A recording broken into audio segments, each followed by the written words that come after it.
우리에게 주시는 하나님의 말씀은 에베소서 6장 16절, 17절 두 기절을 보겠습니다.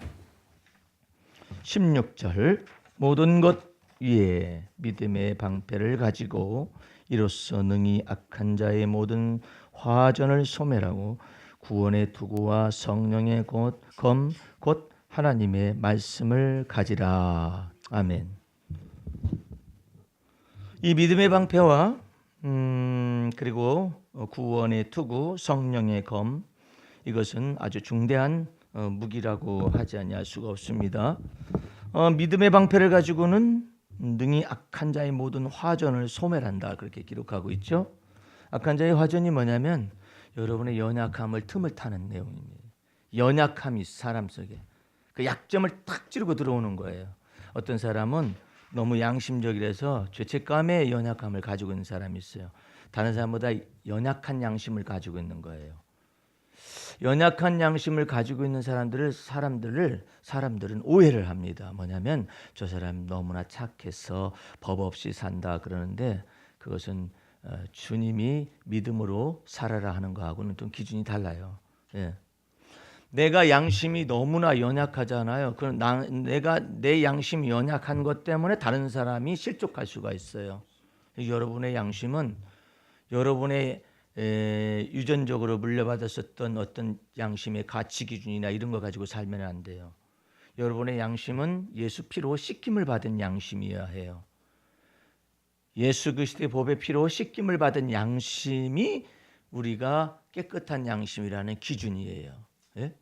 예수를 믿는 믿음이 우리 양심의 가치 기준에 의미하는 바가 되어야 해요. 각자의 양심의 가치 기준으로 살면은 내 양심의 기준이 다른 사람 양심의 기준하고 걸리고, 내 도덕적 기준이 다른 사람의 기준하고 또 걸리는 거예요. 그러므로 여러분들은 여러분의 양심의 가치 판단의 기준을 가지고 살아가기 위해서 부르심 받은 게 아니에요. 그러면 양심의 기준을 다른 말로 말하면 뭐냐면 선악간의 판단의 기준이에요. 예? 자기 자신의 선악간의 판단의 기준을 가지고 다른 사람 판단하면 안 되죠. 예. 그 내가 극단적인 예를 여러분에게 말씀드렸잖아요. 어떤 기도원의 원장이 그 앞에 있는 기도원에 찾아온 그 집사를 앞에 놔두고 당신 말이야 머리카락 저기 파마 풀으라고. 그 왜 풀으라고 그러시나요? 하나님이 저기 그 자연적이고 순수한 거 좋아하시지, 그처럼 파마 인공 아티피셜이라 인공적인 이렇게 해가지고 그거 하나님이 싫어하신다. 그 원장은 무슨 머리를 했느냐면은 순수 머리를 하고 이렇게. 그러니까 파마 머리를 풀으라는 거죠. 그래서 뭐 때문에 그러냐니까 하나님이 인공적인 머리를 하는 걸 싫어하신다는 거예요. 그게 지멋대로 판단하는 것이지, 그게 왜 하나님이 그래요? 하나님이 그러면 파마하는 사람들, 미용사들 다 싫어하시는 거예요? 그 정죄받는 직업을 다 가지고 있는 거예요? 말도 안 되는 소리지만은 그렇게 말 안 되니까요. 어떻게?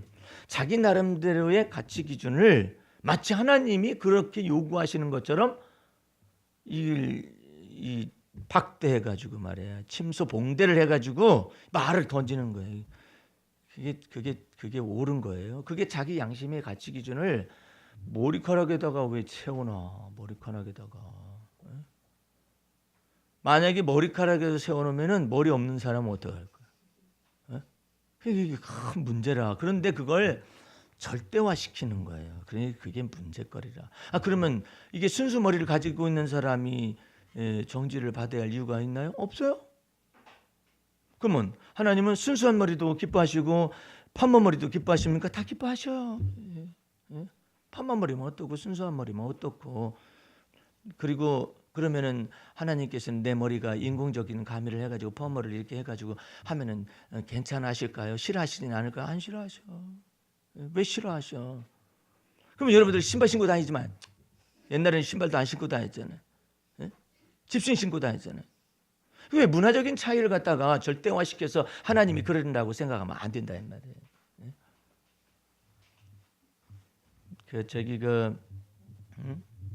쌀밥 먹는 사람만 절대화시키면 되겠어요? 잡곡밥 먹는 사람 어떡하라고?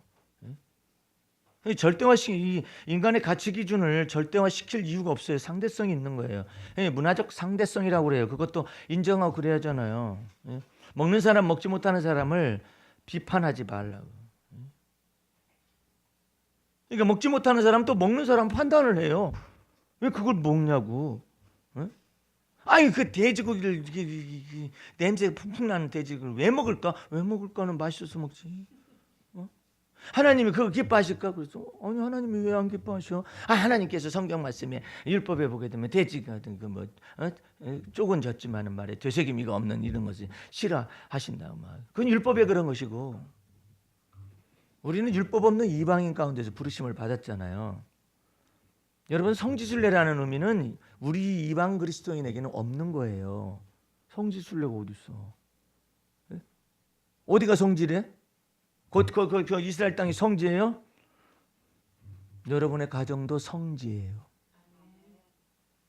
아니 목사만 성직을 가지고 있는 거야? 안 그래. 여러분의 직업 속에 하나님이 임재하실 걸 믿는다면 여러분의 직업 속에서 성지예요. 얼마나 감사하고 놀라워요. 예? 아니 저기 꼭 여기 그 이스라엘 가서 밥을 먹어야 거룩해져? 예? 안 그래. 예? 지난번에 그 포도 봤죠? 포도가 얼마나 큰지 이따위만한 포도에서 목사님 한 분이 사진 찍어왔더라고요. 와, 이스라엘 포도는 성스럽다 그래? 안 그래. 다 안 돼. 그렇게 말하면 안 돼. 그 땅이 성스럽다면 그 하나님께서 그걸 멸하셨겠어요? 안 멸하셨지. 근데 멸망시켰잖아. 이스라엘과 유다 땅을 막 멸망시켜버려. 내가 너희 들어가도 복받고 나가도 복받고 이렇게 했었는데 너희들 율법의 말씀을 다 지켜내지 못했었네. 들어가도 저주받고 나가도 저주받고 들판에서도 저주받고 성읍에서도 저주를 받을 것이라고 막 이랬었잖아요. 어디가 성지순례야. 그러니까 여러분 나름대로 이제부터는 종이나 자유자나 여자나 남자나 구별은 할 수 있을 망정 차별이 없어요. 주님 안에서는. 예수님은 남자와 여자 저것을 양성평등에 관련된 내용을 엄청나게 세우신 분이에요. 그래서 뭐라고 하냐면 양성평등의 의미는 너나 이런 의미가 아니라 서로 먼저 존경하고 서로 먼저 사랑한다는 의미에서 양성평등을 의미하셨어요. 이 여자들을 예수님 저기 12제자를 돕는 사람들 누가 도왔어요? 남자들이 누가 도왔어요? 막달라 마리아가 7귀신이 나갔잖아요. 그 막달라 마리아를 비롯해서 그다음에 수산나라든지 그 여자 병 고침을 받고 복음을 듣고 구원받은 놀라운 하나님의 감동된 여자들이 예수님 12제자들 몰려다니잖아. 그들이 뭐 헌금을 얼마나 했겠어요. 그러니까 그들의 소유를 가지고 예수님의 제자들과 예수님을 이렇게 섬겼다라는 기사가 성경에 나와 있어요. 근데 무슨 남자들이 그걸 뭘 어쨌다는 거예요? 아니 부활의 첫 증인이 베드로가 될 줄 알았지. 그렇잖아요. 베드로가 될 줄 알았을 때 웬걸 또 우리는 또 생각하기를 어머니 마리아 성모 마리아가 부활의 예수님의 첫 증인이 될 줄 알았지. 웬걸? 이도 아니고 저도 아니고 7귀신 나간 막달라 마리아만 예수님의 부활의 첫 증인이 되고 그 다음에 베드로가 뒤쫓아왔을 때 얘기를 전달해줘가지고 빨리 예수님 부활하셨다고 이렇게 마리아야 오라버니 그랬어요. 오라버니 이렇게 예수님을 붙잡고 그러니까 나를 만지지 말라. 아직 내가 아버지께로 올라가지 아니하느니라 말하면서 이제 내 하나님 너의 하나님 나의 아버지 너의 아버지께로 내가 올라간다 전하거라 하면서 막달라 마리아한테 부활의 첫 증인에 저것을 주었어요. 베드로는 막 뒤쫓아왔었지만 막달라 마리아 통해서 전달받았어요. 도대체가 여자는 이해할 수가 없어. 태초의 범죄도 여자요 부활의 첫 증인도 여자니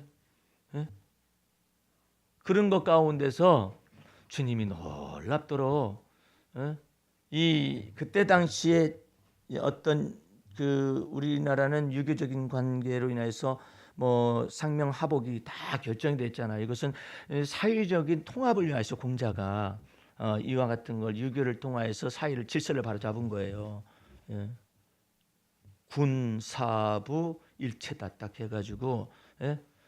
임금과 군사, 선생님과 그다음에 아버지는 일체다 딱 해가지고 가정을 바로잡고 사회를 바로잡고 그다음에 또 나라를 바로잡는데 질서를 딱 세운 거라고요. 예?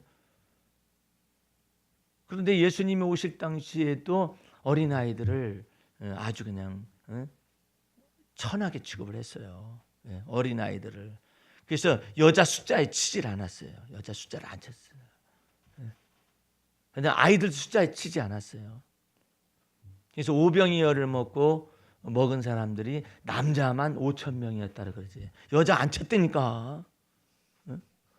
아이들도 안 쳤어요. 그러니까 좀 비슷하잖아요. 뭐 공자신 유교적인 그런 관점에서나.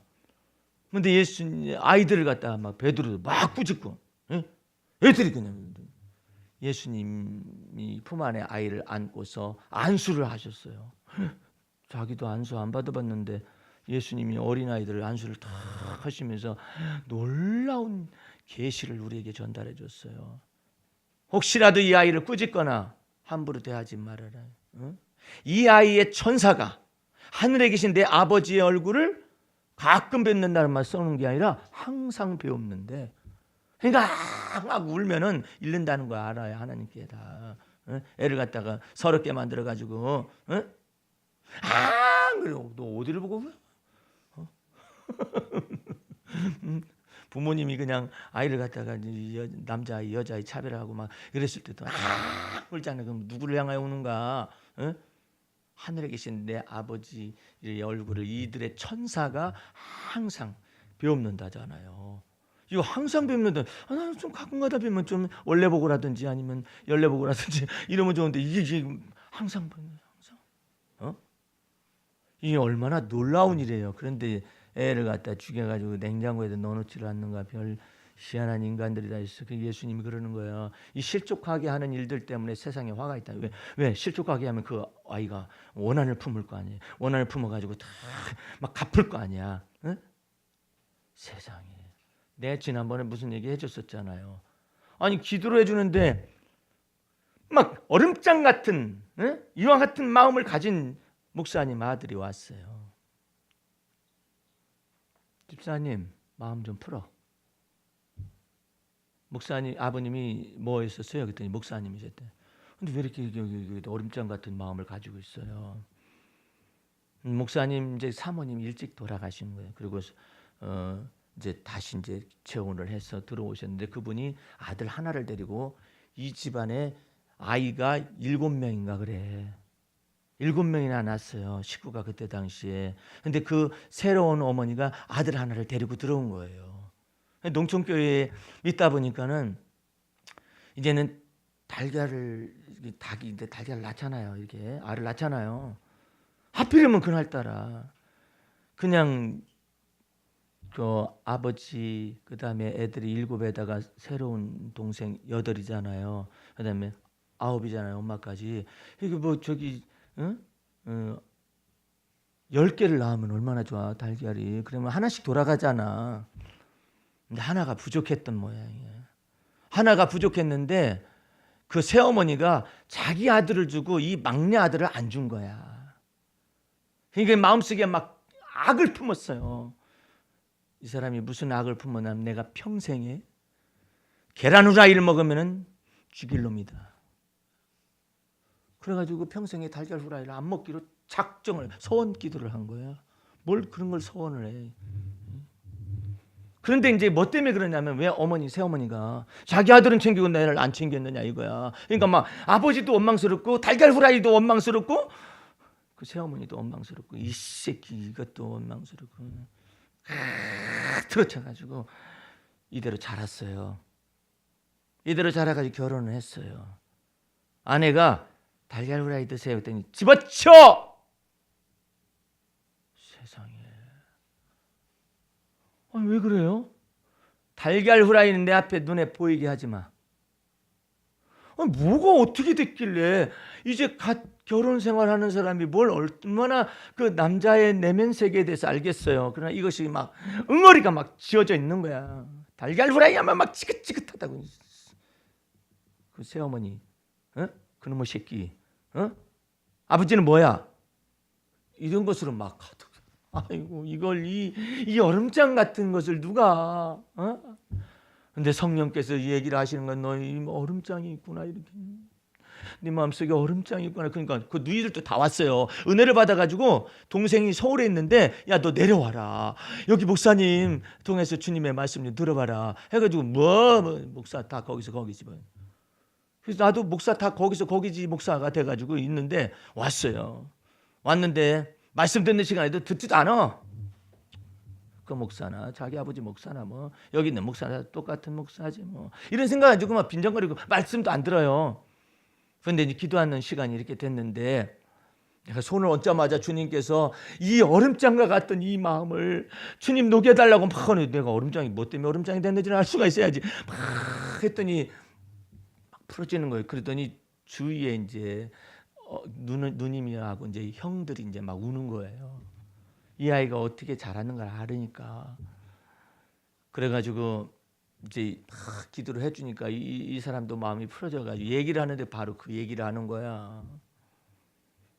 그래서 내가 이게 꼭 안아줬어요. 안아주면서 이거 가지고 얼마나 시린 세월을 보냈느냐, 응? 얼마나 많은 세월들이 낭비됐느냐, 너 자신에게 얼마나 손해가 됐느냐. 그걸 좀 땅에서 풀면 하늘에서 풀릴 것을. 그 왜 달걀 후라이에다 대고 막 분노를 내고 말이야. 아내가 달걀 후라이 막 집어 던지고 막 그랬었다는 거예요. 이 병을 너 어떻게 고칠까 그랬는데 알고 봤더니 그때서 이거 다 풀어졌어요. 달걀 후라이도 용서하고 그 새어머니도 용서하고 아버지도 용서하고 그 환경도 다 용서하고 가장 마지막에 용서해야 할 사람이 누구냐? 자기 자신이에요. 하나님 내가 나를 이렇게 얼어붙게 만들었습니다. 자기 자신이 자기한테 그런 것이지. 생각해봐요. 꼭 그렇게 할 필요가 있어. 달걀 후라이에 그렇게 목숨을 걸어야 할 필요가 있겠는가 싶은데 그 아이에게는 그때 당시에는 전부였던 거라. 근데 그걸 모르는 거야. 그 어머니도 그렇지. 자기 자식은 내버려두더라도 여기부터 챙겨줬으면 괜찮잖아요. 그러면 동생 주세요. 아이가 막내가 그랬다면은 그러니 그러면 줘도 되겠어. 이렇게 하면 얼마나 좋아. 내 새끼 먼저 먹이고 너는 다음에 먹어라. 그러니까 달걀 후라이를 그냥 막 분노를 품고 말해. 응? 왜 우리 어머니는 빨리 죽어가지고 나를 이렇게 힘들게 만나야 하질 않는가? 아휴. 땅에서 맺힌 거예요.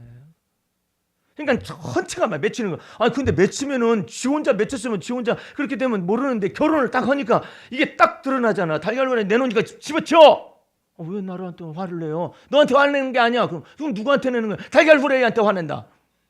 세상에 불쌍해라. 인생이요. 이렇게 될 수도 있는 거예요. 이렇게 해가지고 시리해지고 이렇게 얼음장 같은 마음을 간직하고 있으면서 그냥 교회는 다닐 거 아니에요. 에? 교회는 다니는데 지금 이 속에서 뭐가 없느냐면 화해라는 것이 없어요. 주님은 화목제물 되게 하시기 위해서 오셨잖아. 원수된 것을 소멸하시고 십자가로 승리하셨느니라. 왜 예수님이 죄 없으신 분으로서 죄가 되셔서 이 땅에 오셔서 십자가에 죽으신 줄 아세요? 전부 다 핑계거리가 있어. 당신은 왜 교도소에 왔어요? 난 잘못한 거 하나도 없는데. 막 다 그래. 다 잘못한 거 없대요. 다 잘못한 것이 없는데 다 나를 갖다 이렇게 만들었다고. 내가 환경이 이렇게 돼가지고 어쩌고 저쩌고 다 핑계거리가 있어요. 다 막 자기 죄를 전가를 해요. 아무도 죄인이 없어요. 그런데 예수님께서는 죄가 없으신 분으로서 온 세상 죄악을 전체를 짊어지시고 하나님 앞에서 저주받은 우리 대신에 채찍 맞으시고 십자가 못 박혀 죽으시고 그래서 어떻게 모든 세상 죄악을 전체를 짊어지고 가는 하나님의 어린 양으로서 십자가가 우리 앞에 있잖아요. 그게 뭐라 하냐면 이제부터는 변명하거나 죄를 남에게 전가시키지 말고 너의 믿음의 주여 너를 온전케 하신 예수 바라보면서 나가거라. 바라보며 나가야 하는데 뭐가 필요하느냐면은 이 맺힌 것을 풀어야 해요. 이 맺힌 걸 풀어야 한다고. 뭐에 맺힌 거야? 그래서 여러분의 뇌를 왜 막 낭비시키는 거야? 감정을 낭비시키고 기분을 낭비시키고 왜 이렇게 생명이 그는 데는 이 마음을 막 낭비시키느냐 말이에요. 그 세월들을 너무나 시린 가슴으로 지내다 보니까 다 멍드는 거야 그냥. 응? 이걸 다 풀게 하기 위해서 성령께서 그리스도의 피를 증거하기 위해서 내 안에 들어오셔서 내가 억울한 거 갚아준다. 하나님께서 너 억울한 거 갚아. 선악간의 판단 하나님이 하실 걸 믿어라. 그리고 너 보상해 주신다. 하나님께서 인생을 막 보상하실 것이라. 내 어머님이 소천하시고 난 다음에 유산으로 남은 것이 있는데 돈이 많이 남은 것은 아니고, 내가 어린 시절에 우리 어머니 3남매 중에서 할머니, 외할머니 외롭다고 거기다 떨어뜨려 놔가지고 내가 외할머니 댁에서 자랐거든요. 그 외할머니 댁에서 자란 것 때문에 나한테는 인생이 너무나도 어려운 정서적인 어려움을 많이 겪었어요. 예. 그래서 나는 혼자잖아, 혼자. 예? 그 애들하고 같이 이렇게 놀잖아요. 놀면은 외할머님은 이제 밭에 나가셔요. 밭에 나가서 늦게 돌아오셔요. 그러니까 애들은 놀다가 저녁 때 되면은 야 개똥아 하면 밥 왜 불러? 밥 먹어라. 그러면 가. 소똥아 그러면 소똥이도 가고 개똥이고 말똥이도 다 가. 나만 덜렁 나만. 그러면 나는 이제 그 외할머니 집에 이렇게 가서 이렇게 있어요. 꼬마가 있는 거죠. 그럼 옆에 개가 이렇게 있죠. 개가 이만한 큰 개가 텐마루에 이렇게 누워 있고 나하고 둘이서 어두움을 이렇게 막 맞이하는 거예요. 외할머님이 언제 올지 뭐 전화나 있으면 전화나 걸지. 그때 당시 무슨 전화가 있어. 그래서 어두움이 이렇게 막 이제 어둑어둑해지잖아요. 이것이 어두움이 쫙 내릴 동안 난 텐마루에 혼자 이렇게 있는 거예요. 그러다가 한참 지나면 막 뭐 터는 소리가 나. 그러면 이제 막 여기 뭐 밭일 하다가 뭐 털고 뭐 좀 가지고 이렇게 외할머님이 그때 와서 아이고 내 새끼 그러면서 오셔요. 그러면 이제 그때 이제 밥을 하셔가지고 저를 먹이시고 그러셨는데 나는 그 어두움이 너무나 무서워요. 꼬마가 그 어둡게 그러니까 완전 어둠이면 차라리 완전 어둡잖아요. 낮에서 밤도 아니고 낮하고 밤 사이에 어두움이 있어요. 네? 약간의 어두움이 있는데 그 어두움이 내리는 그 시간대가 있어요. 나는 그것을 아주 나이가 들어서까지 무서워했어요. 그게 싫어. 그 시간만 되면은 싫어. 왜냐하면 그때 정서가 그렇게 돼가지고. 그래가지고 그것을 화해를 하게. 예수님 믿고 난 다음에 그때 어두움이 내리는 그 시간과 내가 화해하기 시작을 했어요. 어두움이 내리는 그 시간과 더불어 화해를 하니까 그것이 전부 다 시로 다 바뀌었어요. 시. 내가 퇴마루 속에서 강아지와 더불어서 거기에 있는 그것도 전부 다 화해하니까 전부 다 시로 다 바뀌었어요. 네. 사시나무 울타리가 있었던 할머니 집인데 그 사시나무 울타리 전부 다 시에 다 들어가 있어요. 다 화해를 하는 거예요. 마음속에서 다 화해를 하는 거예요. 예수님 영접하지 않았으면은 나는 정신적으로나 정서적으로나 굉장히 어려운 사람이었을 것 같아요. 근데 그것을 다 화해를 하니까 화해하는 것마다 전부 다 이제는 시성향으로 다 언어로 다 막 나타나는 언어로. 예? 생각해봐요. 어떤 목사님이 가을비가 겨울을 재촉할 때 그러겠어. 비 내리는가 보다 하지 뭐. 이제 겨울 되는가 보네. 그래, 비도 알고 겨울도 알고 가을도 알아요. 근데 뭘 모르느냐? 가을비가 겨울을 재촉할 때는 몰라. 이것이 화해를 했기 때문에 그래요. 내 인생과 더불어 화해를 하고 내 어린 시절의 멍해들이 여러 가지가 있어가지고 여러분의 인격과 성격의 형성 배경이 될 수가 있거든요. 이 모든 걸 전부 다 화해를 하니까 이 모든 것들이 전부 다 시어로 다 바뀌는 거예요. 그렇잖아요. 가을을 알지 뭐. 날씨 정보 날씨 아나운서들도 말하잖아요. 뭐 어디서 뭐 기단이 어떻게 돼가지고 찬바람이 와가지고 어쩌고 저쩌고 그럴 것입니다. 예? 비가 내릴 것입니다. 가을에서 이제 겨울로 가는 어쩌고 저쩌고 그러잖아요. 예? 근데 가을비가 겨울을 재촉할 때 당신의 풍성한 사랑을 애달바 합니다. 세월의 흐름은 사랑을 더욱 갈망하게 하고 그 사랑을 배워서 서글픔을 몰아냅니다. 예? 그러니까 여러분들 이 화해라는 것은 성령께서 들어오신 까닭은 여러분을 젖과 꿀이 흐르는 삶으로 만들어주기 위해서 들어오신 거예요. 어디 안에서 주님의 은혜와 진리 안에서 자유를 주고자 원하는 거야. 너 어디에서 맺혔니? 어디에서 멍해가 뒤집어져가지고 생각이 삐뚤어지느냐? 제 아들 어제 얘기하는 거 보니까 무슨 연극을 보고 왔는데 얼마나 웃긴 연극을 보고 왔는지 이제 그 정신과 의사를 상담하기 위해서 이제 정신과 어떤 문제가 있는 사람들 몇 사람이 이제 상담을 기다리고 있는 거예요. 기다리고 있는데 의사가 안 나타나. 의사가 안 나타나니까 이제 정신질환이 움직이는 대로 막 하는 거야. 불안 증세 보이는 사람은 막 계속 불안한 거야. 그 중에서 선에 관하여서 이 병리적 현상이 있는 사람이 선만 보면은 막 그냥 이 선이 있잖아요. 선 그어져 있는 거. 근데 하필이면 밑바닥에 선이 여러 줄 그어져 있었는가 봐. 그러니까 거기를 못 가는 거야. 이 사람은 불안 증세에다가 뭐 이게 뭐 동의어를 계속 쓰는 증세도 있고 뭐 같은 말 계속 반복하지 않으면 불안한 것이라든지 여러 가지 증세들이 어떤 사람은 뭐 건망증이 너무나 심한 사람과 그런 케이스도 있고 하여튼 여러 가지 그 편집증 증세가 있는 사람 막 혼자 막 생각 의사가 나타나는데 안 나타나니까 막 편집증 증세가 있는 사람 막 소설을 쓰고 앉아 있는 것이고 불안한 사람은 막 불안 증세를 가지고 얘기하고 있는 것이고 선이 있는 사람은 이거 왜 선이 있냐? 선이 있냐? 건너가지도 못하고 건너가지 못하는데 어떻게 들어왔나 몰라? 어쨌든 그런 증세들이 디스오더라고 그래요. 장애. 오더가 아니야. 오더라는 것이 질서를 잡는다는 것이 디스오더가 다 있는 거 이게 뭔가 삐뚤어지고 어그러지고 막 이게 이 사람의 정서도 다 마찬가지. 이제는 예수님께서 주의 보혈로서 속죄와 칭의 너 의롭다 칭하시는 하나님의 의를 쫓아서 그리스도가 우리 안에 들어오셨잖아요. 오셔가지고 드디어 이제 어그러진 것을 바로 잡아. 예? 진리 안에서 자유를 줘. 화해를 통하여서 막 이제 어린 시절의 멍에를 완전히 자유를 얻기 시작할 뿐만 아니라 자기 속에 맺힌 것들 다 풀어서 땅에서 풀면 하늘에서 풀리리라. 우리 주님의 성령께서 오셔가지고 하나하나 가르치는 거. 네 어린 시절을 뒤집어 엎어. 예? 그래가지고 길가바처럼 막 무슨 얘기 들어도 그냥 무표정인 사람 있죠.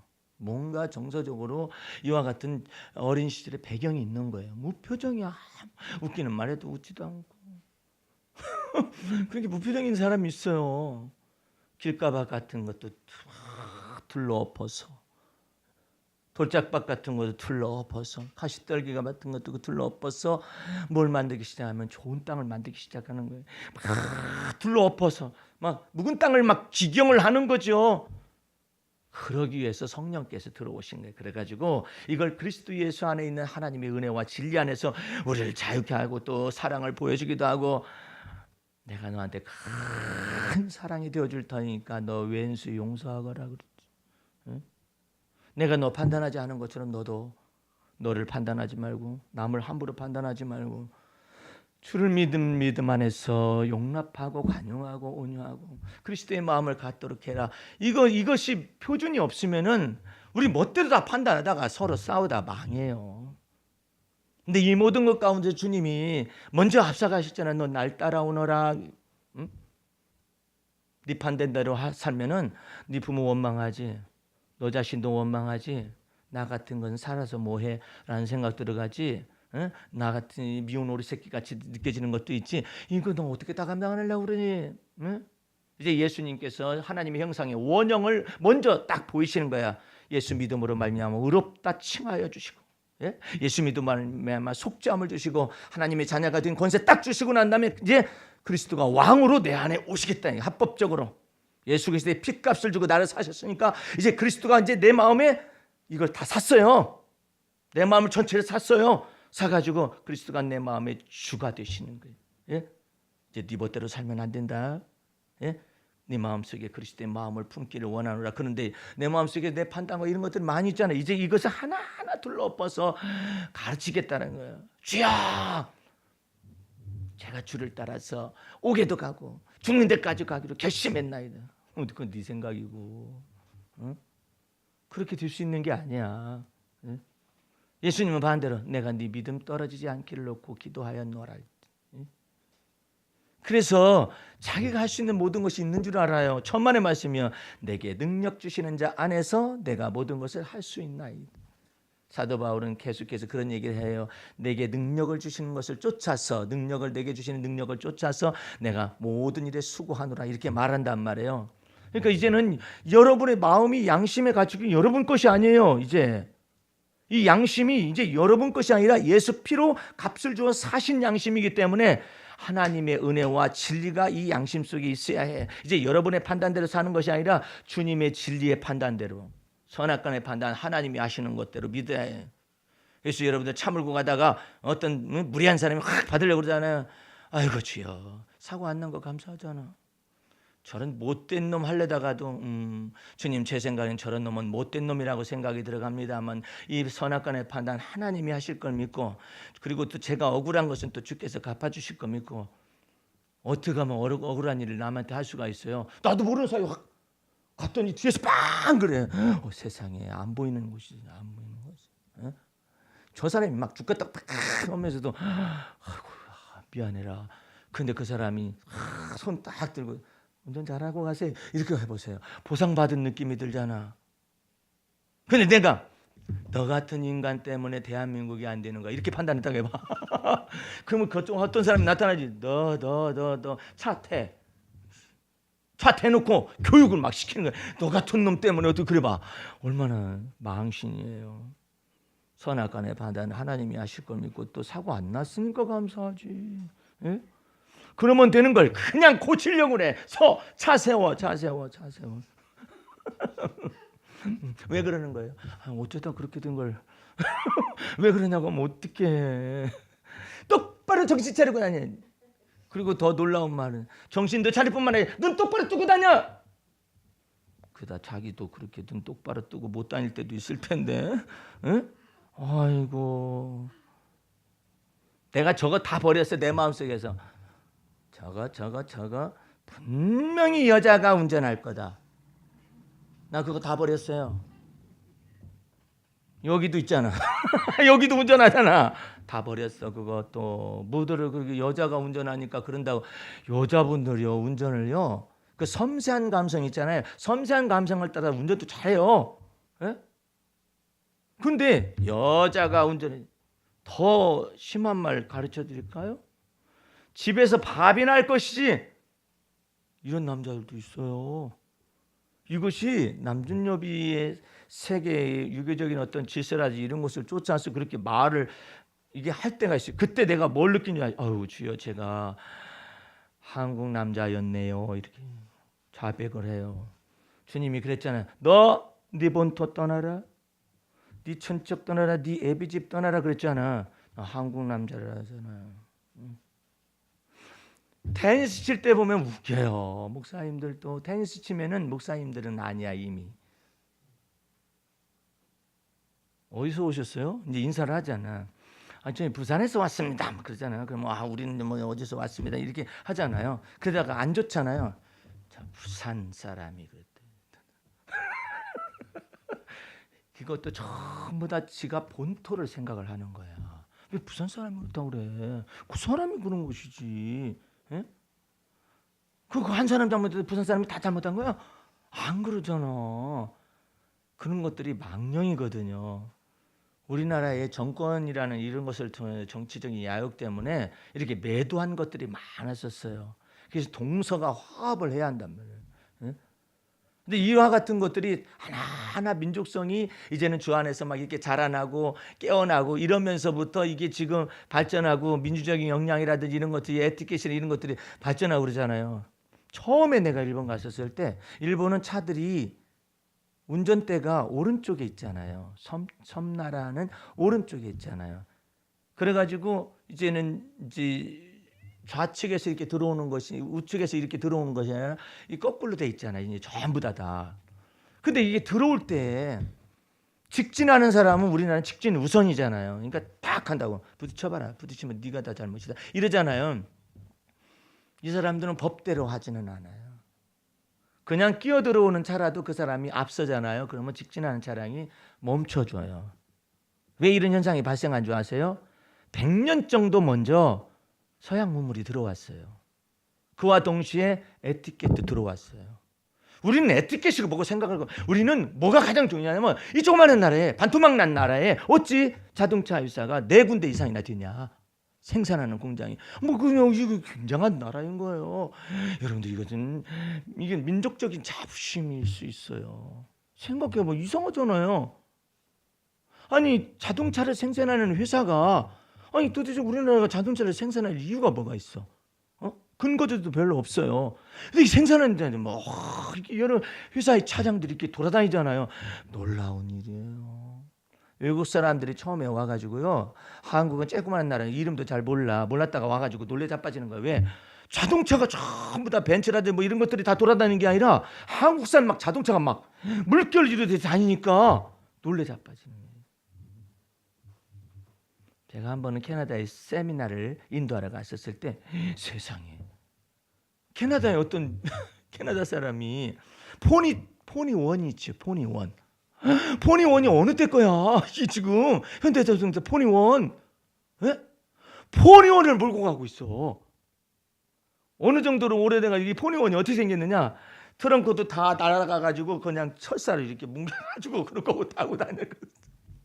세상에 그 사람 붙잡아놓고 당신 그 현대자동차에 연결을 해가지고 당신 같은 사람은 이게 박물관이다. 현대 박물관은 아니에요. 포니원을 캐나다 사람이 지금까지 몰고 다니는 사람이 있다면 이거 얼마나 놀라운 일이야. 이거 상조할 사람이잖아요. 아, 세상에 그러고 내가 임원이라면 그렇게 천거하고 싶다니까 그냥 새 차를 주는 거죠. 응? 얼마나 놀라운 일이야. 그것만 봐도 막 자부심이 이쁘니 이렇게 하고 앉아 있어요. 그런데 내가 거꾸로 생각을 해봐요. 일본 사람이 막 캐나다 사람이 북미 전역에다가 막 그냥 일본 차량이 막 쫙 깔리잖아요. 얼마나 큰 자부심이 있었겠어. 에? 정말 놀라운 자부심이. 에? 참 이런 놀라운 일들이 있는데 우리나라에서도 이처럼 이런 일들이 막 후발주자로서 막 나타나고 얼마나 자부심도 강하고 그래요. 근데 에티켓은 이거 안 돼. 야이씨 막 붙잡아 놓고 싸우고 말이야. 외국에서는 그런 일이 없어요. 미국에서도 교통사고 난 사람이 있었거든요. 가까운 사람이 교통사고 접촉사고가 나잖아요. 그대로 있는 채로 아무 말도 않고 서로 팔짱을 이렇게 끼고 서로 안 쳐다보고 이렇게 가만히 있어요. 우리는 붙어. 네가 잘했냐 못했냐 어쩌냐 뭐 보험사원이나 뭐 판정단이 오기 전에 막 서로 막 이미 목소리 큰 놈이 이긴다 해가지고 막 이렇게 하고 앉아 있어요. 미국 사람 그러면 안 돼요. 그래서 그렇게 하잖아요. 수라고 해가지고 재판 딱 걸어버려요. 그거 말하면 안 돼. 그걸 판정해 줄 사람이 올 때까지 기다려요. 예? 그럼 그게 낫지. 우리는 막 멱살도 잡아요. 너 잡았어? 해가지고 이제 차는 접촉사고는 온데간데 없고 때리고 이렇게 해가지고 이제 폭행치사 혐의로 막 이제 서로. 근데 접촉사고는 어디로 가고? 예? 아유. 일부 사람들은요 상당히 지적인 면이 많아요. 우리나라 사람들은 굉장히 막 열정적인 면이 많거든요. 좋은 면도 있는데 막 엉망진창도 있어. 그래서 일본 사람들이 우리나라 골려먹기가 너무나 좋은 거예요. 우리나라 사람들 골려먹기가 좋아. 일본 사람들이 살살살살 해가지고 뒤통수 탁 치기가 너무나 좋은 거예요. 왜? 너무나 솔직해. 감정을 포커 페이스가 없어요. 있는 그대로 막 다 나타나. 쿡 찔러면 막 간질간질 간질 이렇게 하고 있어요. 일본 사람이 간질해도 가만히 있어. 이게 도대체가 이 민족성이 달라. 이게 쌍둥이가 일본하고 여기 있는 거예요. 그러니까 우리나라 사람 골려먹기가 너무나 좋지. 우리나라 사람 그 일제시대 때 이게 사사사사 해가지고 다 갉아먹기가 너무나 좋지. 그렇지만은 이 열정 속에 예수님이 오셔서 다행이에요. 예? 만약에 그렇지 않았으면 맨날 당하고 살아요. 우리나라 사람들은 너무나 순박한 데다가 뭐 열정만 가득하면 어떡해. 머리가 없이 돌아다니는 거지. 일본 사람들은 차박하네요. 여러분들 놀라운 것은 자기 간 빼주는 듯이 하면서 돈을 벌잖아요. 그것을 수치라고 모욕이라고 생각 안 해요. 돈 다 벌고 난 다음에 그때 보자 이거야. 예? 근데 우리는 그렇지 않아요. 못 해먹겠다. 다 때려쳐버려. 그러니 민족성이 다른 것인데 예수님 들어오셔서 다행이야. 예? 너무나도 다행이에요. 예수님이 오셔가지고 내 감정과 기분의 기복을 갖다 확 잡아주셔서 안정된 심령으로 나아갈 수 있도록 도와주셔서 얼마나 감사한지. 예?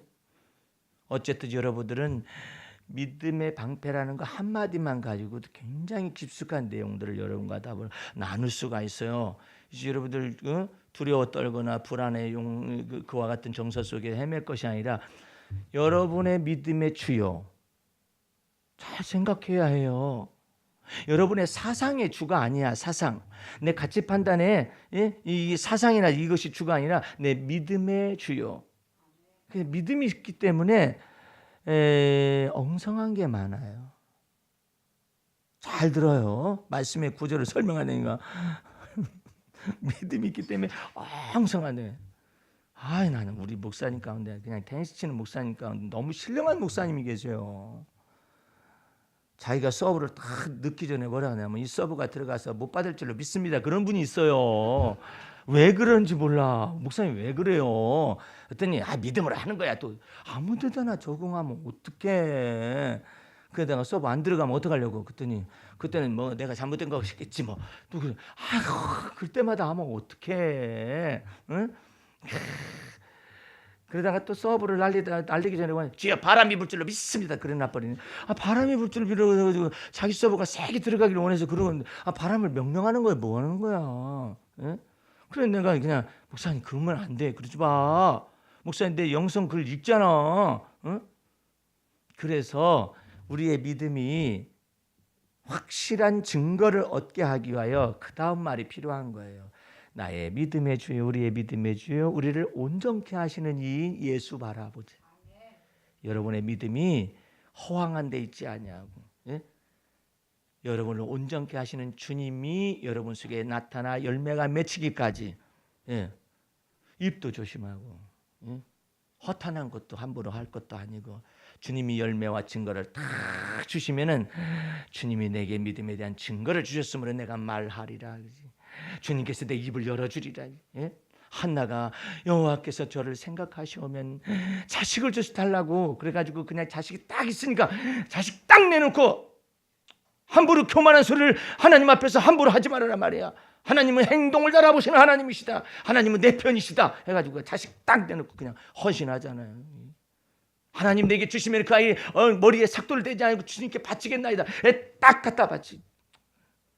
딱 갖다 바치고 함부로 교만한 소리 하지 말라고. 자기 그 옆에 대적자인 그 다른 부인이 있었잖아요. 교만한 소리 하지 말라고 말해. 여호와 하나님은 행동을 알아보신다고. 그냥 그때 막 하나님께서 내 뿔을 막 높여주셨다고 말이야. 여호와는 내 편이시라고 이렇게 말할 수 있잖아요.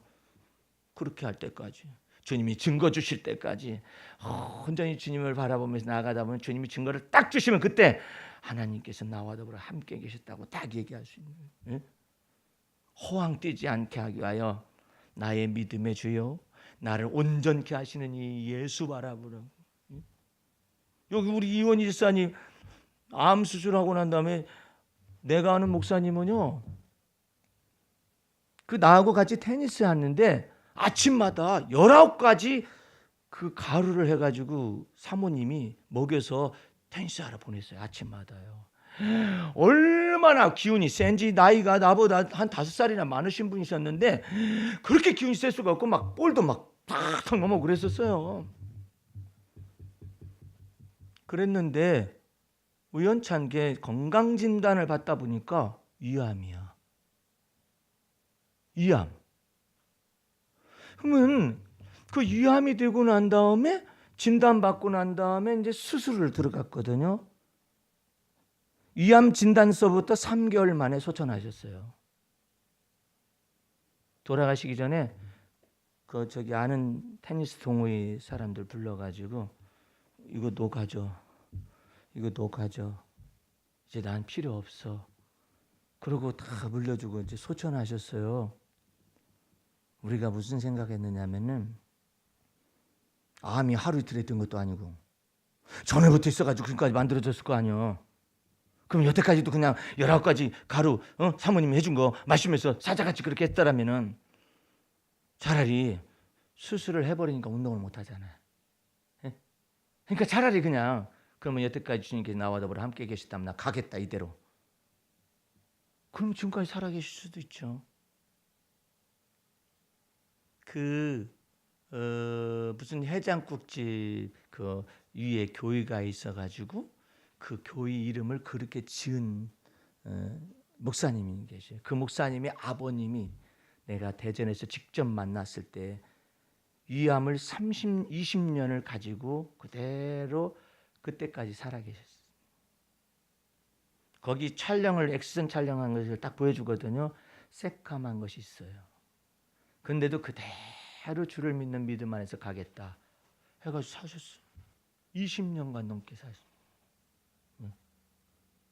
그러니까 어떤 사람은 수술을 통해서 하나님이 영광을 받으셔서 건강함을 주시는데 수술을 하면은 거의 죽습니다. 여기는 여호와 하나님이 나를 생존하게 하셨나이다. 내 여기 집사님 얘기를 내가 하잖아요. 그러면 사람들이 위로를 받고 놀래요. 어떻게 그게 가능할까? 예? 그러면 뭐 이제 위를 거의 다 잘라냈으니까 여기는 암 때문에 그러면 막 피부 색깔도 나쁠 것이고 근데 나 시커먼 나보다도 더 좋아. 아니 그리고 참 성령을 붓고 계시는 거예요. 생명의 성령을 목사님 저는요 불로도 아니고요 그냥 평범해요. 그 평범한 것을 생수의 강이라고 표현하지 않고 영생하도록 솟아나는 샘물이라고 하는 거예요. 강물은 크지 샘물은 은은하게 흘러나는 거예요. 내 속에서 영생하도록 솟아나는 샘물이 되어지리라. 그 생명의 샘물이 그 속에서 나를 붙잡고 있는 거예요. 주님께서. 예? 이게 몇 년 되셨어요? 수술한 다음에? 7년이 돼요. 7년 대환란도 지나간. 그렇잖아. 그 사람에게는 얼마나 힘든 시간이었겠어요. 근데 위도 없는 상태 속에서 여러 번 씹어야 하지만은 그 씹는 것을 통해서 아유 이렇게 살면 뭐해 이러면 안 돼요. 이걸 잊지 마세요. 이 집사님은 내가 생존 세계에서 주의 영광을 보리라. 내가 살아있는 동안에 하나님의 영광을 이렇게 본다는 것을 믿는 믿음으로 계속해서 사셔야 해요. 그 속에다가 죄책감이나 아니면 죄책감의 멍에를 집어넣거나 이러지 마세요. 예? 교회를 설사 출석 못할 때도 성편이 있어서 아이고 죄송하라 그러잖아. 그러면 마귀가 틈타요. 너 죄송하기만 하냐? 너 그러다가 너 죽는다. 이럴 수 있단 말이에요. 그러니까 나의 의로움이 되신 주님 다 그렇게 믿어야 해. 예? 죄책감으로 몰아가려고 마귀라는 놈이 탁 찌르잖아요. 그러면 나의 의로움이 되신 주 그 찬송 있잖아. 모든 상황 속에서 주님을 경배한다고. 나의 의로움이 되신 주님이에요. 나의 의로움은 누구라고요? 주님이라고. 그걸 잊어서는 안 돼. 예? 그런데 내 의를 내 기준에다 세우잖아요. 어떤 때는 교회에 출석할 때는 의로운 것 같아. 출석 못할 때는 죄인인 것 같지. 그렇게 하면 안 된다고. 내 행위의 기준을 따라서 의의 기준을 정하지 말고 나의 의로움이 되신 주님 언제나 그렇게 불러야 해요. 예?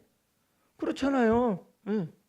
이거 여기서나 가르쳐주지 어디서 가르쳐준대? 예? 그걸 알아야 이게 복음 진리잖아요. 그래서 하나님께서 나를 이 생존 세계에서 내가 언제까지 이 땅에서 살 수 있을는지는 몰라요.